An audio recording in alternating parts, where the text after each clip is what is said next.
This is Nebraska, where the Platte River drives east through ranch country and sandy soils to the western edge of the Corn Belt. But most of the water here is not on the surface. It's deep underground. Nebraska sits atop the deepest part of the largest supply of fresh water in the nation, the High Plains Aquifer. The Platte River flows from Denver over the heart of the aquifer and actually helps replenish the groundwater that becomes a main source for drinking and irrigated agriculture.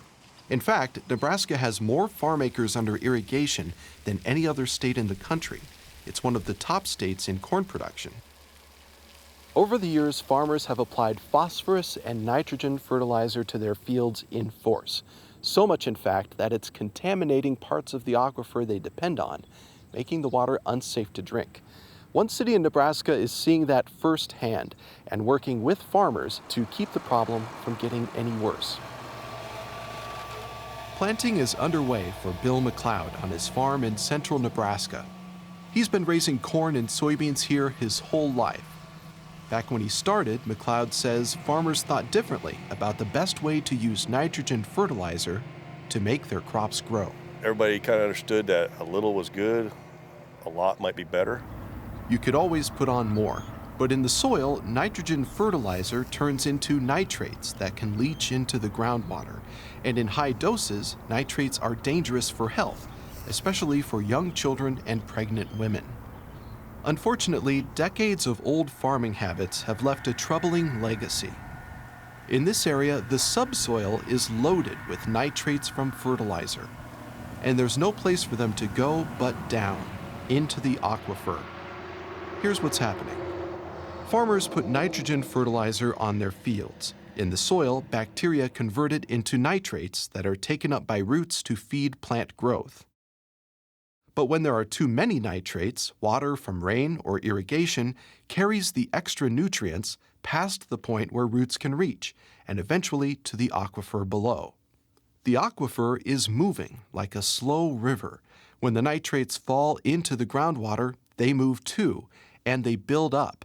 Here in the High Plains Aquifer and others, there are pockets of nitrates pushing far past the legal limit of 10 parts per million. In central Nebraska, a pocket of high nitrate water is flowing right toward the wells where the city of Hastings draws its drinking water.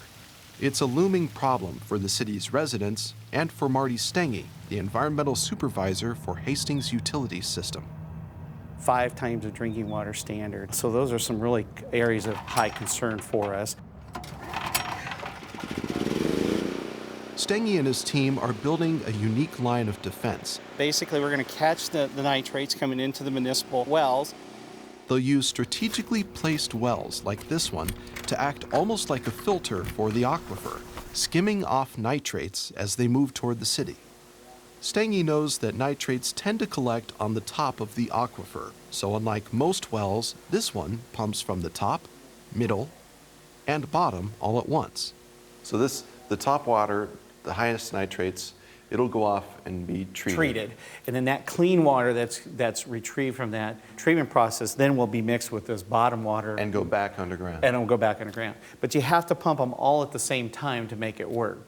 Clean water will be pumped back down into the aquifer, so the high nitrates never reach the wells that supply Hastings residents. High nitrate water left over from the cleanup will be sent to a storage lagoon and used to irrigate and fertilize this field.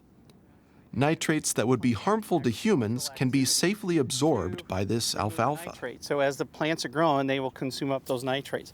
So we're going to take lemons and make lemonade. Stengy says Hastings will spend $46 million to complete the system, a lot for a city of just 25,000 people. And if the problem gets worse, they'll have to spend a lot more for a full-scale nitrate removal plant. It's not cheap for large communities either, certainly, but it's often difficult for small communities to put in adequate treatment. Karen Flournoy says pollution from nutrients like nitrates is a nationwide problem, causing blooms of toxic algae from Florida to the Chesapeake Bay to Ohio.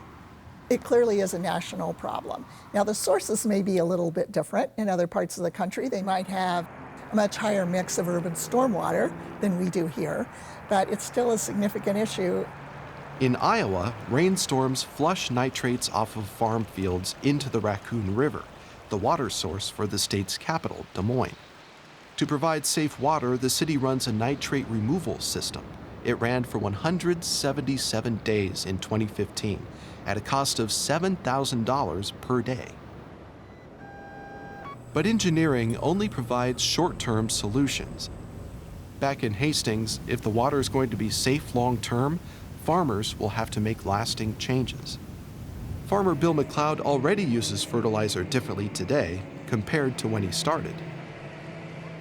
Nowadays, liquid fertilizer that is not that cheap, and so we're trying to watch our pennies and just use what we need to out here. Farmers are motivated by more than money. McLeod and others are being asked to do more, even if it's not by choice. Groundwater districts around Hastings have put additional rules in place to manage fertilizer use.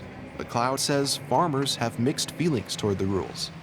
We are doing it, because we care and everything, and that we're required to do it, too. And it's for future generations, it's just not us. My grandkids are going to be in this area, so they've got to live with the stuff that we're doing out here today. So, that doesn't bother me quite so bad then to comply with some of these rules when you think about the future, I guess. McLeod says farmers don't like the extra paperwork or restrictions on how they farm, but he says they do want clean water for their neighbors, their crops, and for their own homes.